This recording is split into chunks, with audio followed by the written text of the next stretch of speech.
চলে গেছে কেন এটা? সবাই চলে গেছে। হ্যাঁ, দোকানটাকে চলে গেল কেন? পানির দাম কত? পানির দাম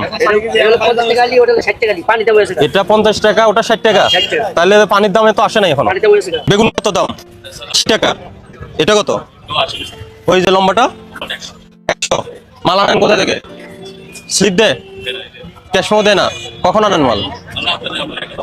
আরো থেকে আনেন না বাইরে থেকে? ক্যাশ মেমো চান? 5 কেজি মালের মেমো হয় না এটা বলে? কোনোদিনও মেমো পান নাই? আপনার কেনা পড়ছে কত লম্বা বেগুনটা?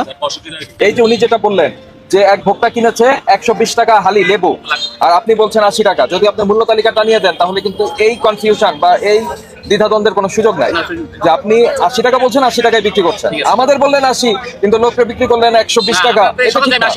তো তাহলে মূল্য তালিকা দিতে হবে। মূল্য তালিকা না দিলে এটা বোঝা যাবে না। তাহলে দিয়ে দিবেন? ওকে।